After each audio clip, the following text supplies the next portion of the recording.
Hello everyone, this is Spliced, and today I'm going to be making more of a controversial kind of video. I did think long and hard on whether or not I wanted to make this video, and I decided, yeah, let's make it. This is going to be a video on the most hated strategy in the game, which is the Lawbringer kite strat that I made up. Back in Season 3, I used this when there was tournaments came out for the first time, ranked tournament, ranked duel tournaments, and Gladiator was the character that came out at the time. Of course, now it would be a lot less prudent to do so against a Gladiator, as I'm able to react to a Gladiator a lot easier when they use the zone. But back then, I was far less skilled, and my reactions were a lot worse, of course. So, whenever a Gladiator did a zone, I would get hit by it no matter what, and dodging it would not be something I could think of doing.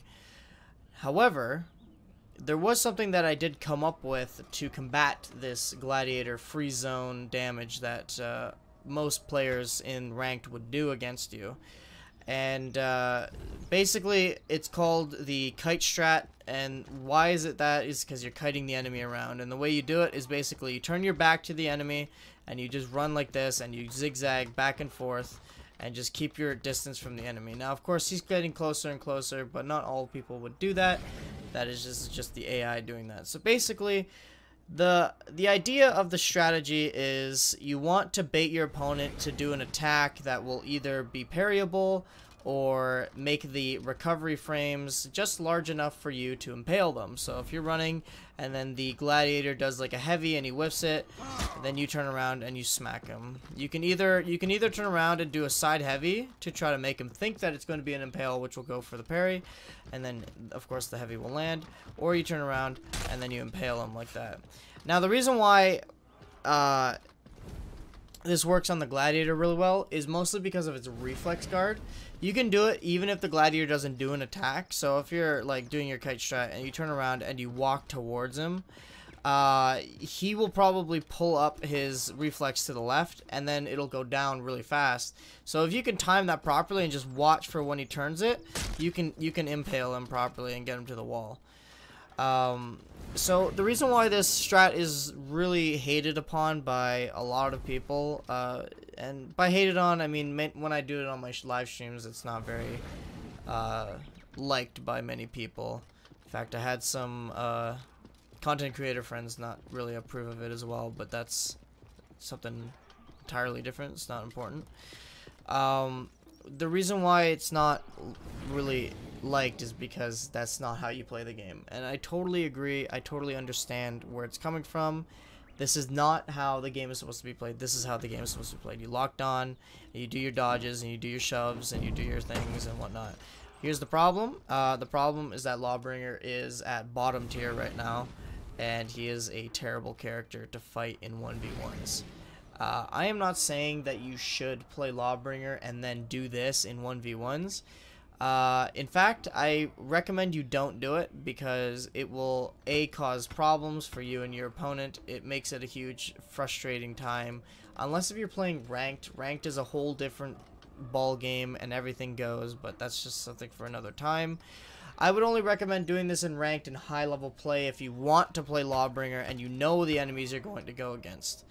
So the 2.5 enemies I'd recommend using this strategy against is Gladiator, Highlander, and then sometimes Warlord. That's dependent on Warlord.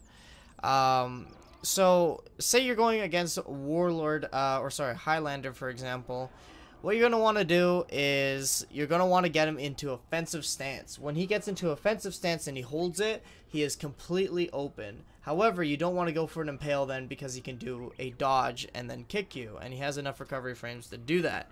What you want him to do is you want him to bait a unblockable heavy and let it go, because what they're trying to do is they're trying to let go a heavy to make you do the impale to them, so then they will dodge and do a kick. However, if you impale at the right time, 100% of the time it's guaranteed when they let go of that unblockable, you can get the impale on them.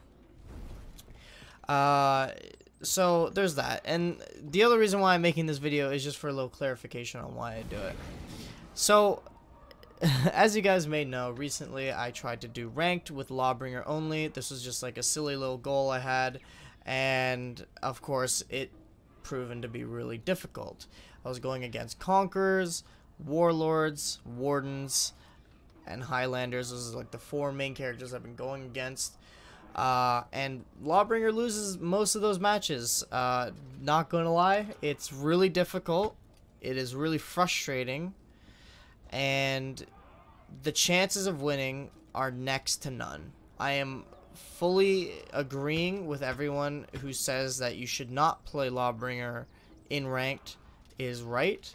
I fully agree. You should not play Lawbringer in ranked. You should not play any low tier character in ranked. Any mid tier character you shouldn't play in ranked. You should only really play like the 5 top characters, which would be Gladiator, Highlander, Warlord, Conqueror, and Warden. Those are like the 5 main characters you should probably play in ranked, and every other character you probably shouldn't. However, I wanted to do this regardless and see if I could actually get Grandmaster with Lawbringer. I got up to Diamond 2 in placements, and then I just played Lawbringer the rest of the way. I got all the way up to Diamond 4, and in some games, when I go against Highlander and Warlord and sometimes Gladiator, I would unlock and use this strategy. This strategy got me all the way up to Diamond 4 sometimes, and then Wardens, I would just keep distance, basically just walk backwards like that. So getting back on track, basically, I lost my rank because of, you know, lag and disconnects. You can see the video on that, where the proof of that. And I just gave up ranked, which is why I'm making this video, just to not really like just teach you guys how to do it, because like I said, I don't recommend it, and I don't really condone the action of doing it in any other game mode than ranked. Ranked, I'm totally all for it. It's all game. Ranked, you're trying to win. It's a play to win strat, and it's something that gives the Lawbringer a little bit of an edge.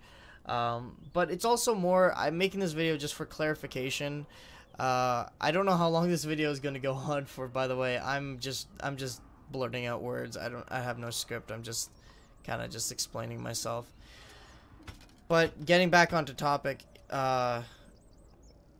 what is the use of this strat? Why even unlock? Why don't you just stay locked on and try to react to an attack? Well, here's the hard truth, okay, guys? I'm going to be completely blunt, completely honest. Lawbringer against Conqueror, Highlander, and Warlord, all decent players. Of course, it's ranked, so obviously they're decent players. All 3 of those characters, the win chance is 0%. 0% if you're locked on. 100% of the time, you will lose against all 3 of those characters, and there's no chance of winning. 100% chance. I guarantee you will lose. However, if you unlock against a Warlord and Highlander, not Conqueror because it doesn't really work, but if you do it against Warlord and Highlander, you actually have a chance. And how do you have a chance? Well, it levels the playing field.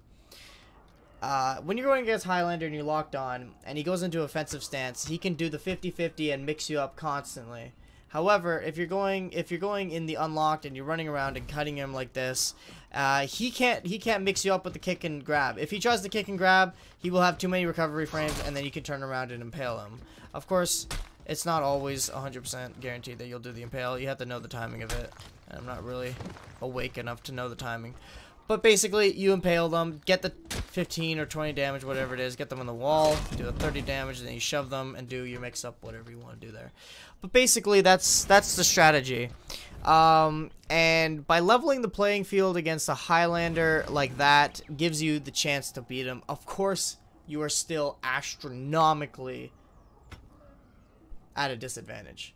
You're always going to lose as long as they just block the left and never attack. If they just turtle you, you lose. There's no way you can win. However, if you go against players that are unaware of this strategy and they try to get really aggressive, or you wear them out because time's running out and they get really impatient, you can get them to do really offensive attacks on you.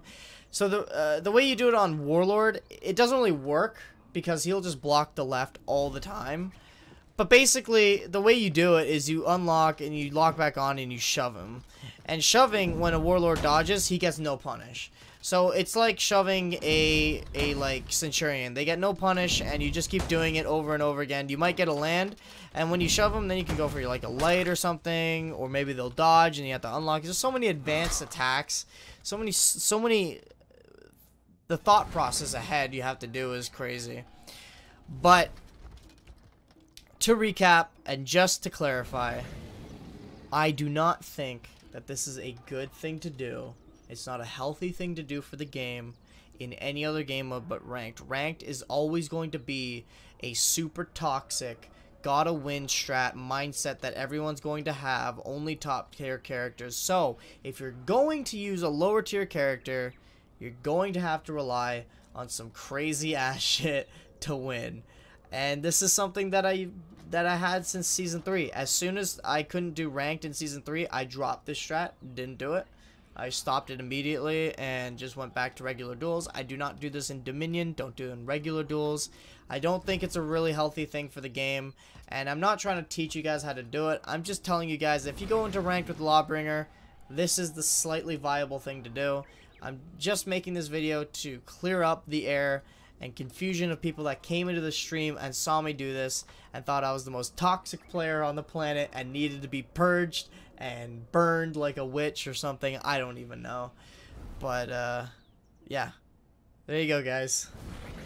This weird strat to win as Lawbringer. And it works sometimes. Not all the time, but sometimes. Hope you guys learned something. Hope you guys did enjoy. Hopefully the air is a little bit cleared. I'm really tired right now, so I'm sorry that I rambled on a bit and I didn't really plan this video. But there you go. Hope you enjoyed. And I will see you guys in the next video. Bye-bye.